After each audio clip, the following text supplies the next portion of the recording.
Հաշվառնելով Փաշինյանի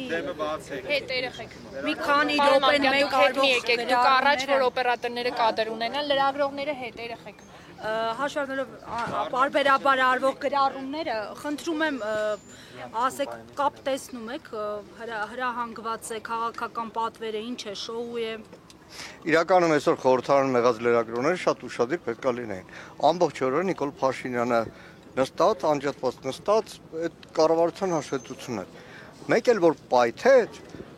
մեր падգամավորները, մեր գործընկերները որ դալիճում ներկա են, մեկ էլ ասպա անակնկալ եկած խելագարի պես սկսեց շարել։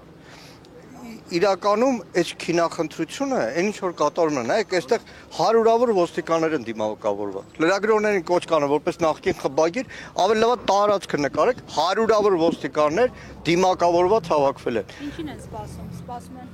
Շեֆի հրահանգի։ Վաղը պատրաստում ենք ազգային ժողովի հետ հաշվետվության ժամանակ ներքին գործերի նախարարին օրինակ ասել, որ իր կարմիր բերետավոր այդ անասունները, մարդ ծեծողները, ձեր գործընկերներին ծեծողները, բայց շաբաթ ավելի շուտ եկավ, քան ուրբաթը։ Ինչ կատարվեց։ Նիկոլ Փաշինյանը մի պահ ստատուս գրեց, մի պահ կանչեց իր խմբակցության ղեկավարին, հանձնարարեց սկսեք ու բոլորը ինչ որ անհոդաբաց նախադասություններով ազգային ժողովի ամբիոնից է խոսում ու զուգահեռ իր ֆրակցիայի ամենակարևոր մասը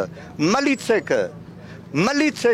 ոստիկան չեն դրանք, հայրենիքի ոստիկան չեն, որոնց ազատեցին Հայաստանի անվտանգության պաշտպանության պարտականություններից օրենքով, որոնց առավոտվանից գիշեր տարիներ շարունակ ուղղակի ծառայեցնում են Նիկոլ Փաշինյանի կամակորություններով։ ԱԱԾ-ն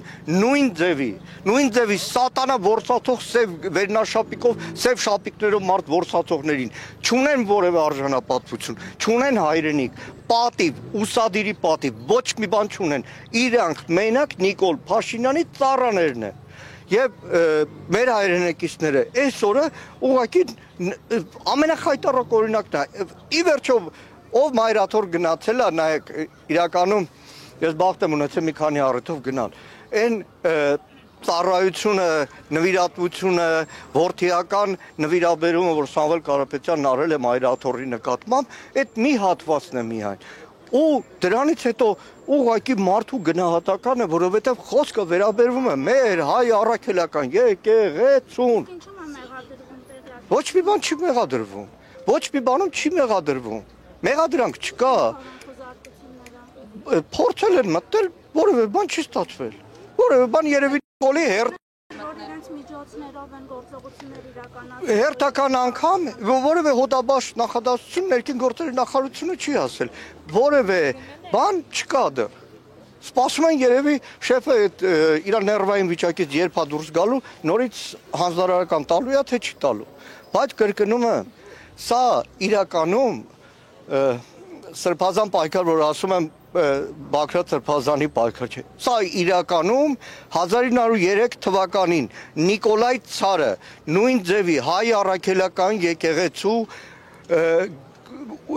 գույքերը եկեղեցին ուզում էր գրավել։ Ամբողջ Կովկասում հայ ժողովուրդը դուրս եկավ։ Նույնիսկ Արևմտյան Հայաստանի ֆիդայական խմբերից շատերը եկան Արևելյան Հայաստան հայ առաքելական եկեղեցին պաշտպանելու։ Այսօր նույն իրավիճակն է։ Ու ցանկացած մեկը, որ Նիկոլի հրահանգով մասնակից է դառնում այս ամեն ինչին, պետք է գիտակցի, որ ուղղակի նրանց փչացնում են, նրանց տրաֆիկի զոհ է սարքում, նրանց ծերունները հետո գլուխները կախեն ցանկացած հայ առաքելական եկեղեցու մոտից անցնելու։ Ինչ? Ինչ գործողություններ։ Մարդու սրտի խոսքն է, մարդ, որ այս եկեղեցու ծառան է, մարդ, որ իր ամբողջ գիտակից կյանքը այո գործարարությամբ է զբաղվել, բայց ամեն ինչով մեր ժողովրդի ցանկացած մատից փուշ հանելու մասնակից է դարձել, հիմա դառավ բան։